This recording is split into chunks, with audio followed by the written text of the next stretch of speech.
In today's video, we're going to talk about the role of interviews in field research and how they can help you understand both what you are and are not seeing in your observations. So let's get started. Welcome. So in this video, we're talking about the role of interviews in both participant and non-participant observation. So interviews are incredibly important when you're engaging in observational fieldwork, be it participant or non-participant observation. Interviews play an important role in both of those. And really, interviews allow for several things. So first, you're out there in the field, you're observing things, and you're making interpretations about the things that you are seeing or the things that you're not seeing, right? And so these interviews with your participants are going to allow you to verify that your interpretations of what you are seeing are correct, or they may show you that your interpretations are incorrect. And in that case, your participants are going to help you understand really what's going on, right? And help you correct any fallacies or identify any holes and fill in those gaps, right, that you might have in your interpretations.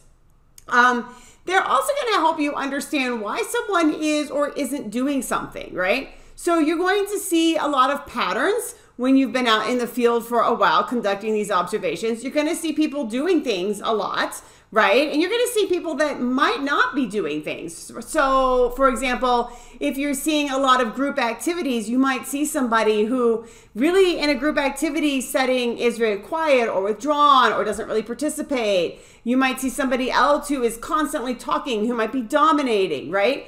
These interviews allow you to explore those behaviors with your participants more, right? So the person who's not participating a lot in a group setting, you can talk to them about, I've noticed that you don't say much, or I noticed you don't tend to answer questions when they're asked. Can you talk more about that, right?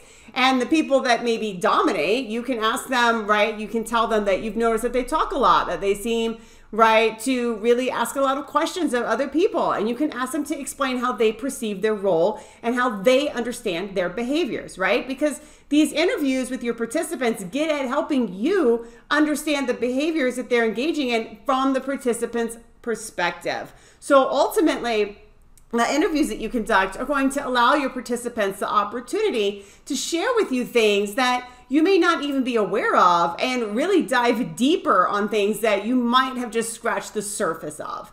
Now, there's a lot of questions here I'm sure that you might have about interviews and how to conduct them, and we're going to be getting into that in future videos. So we're going to be delving into such topics as how often should you be interviewing your participants? How do you write good interview questions?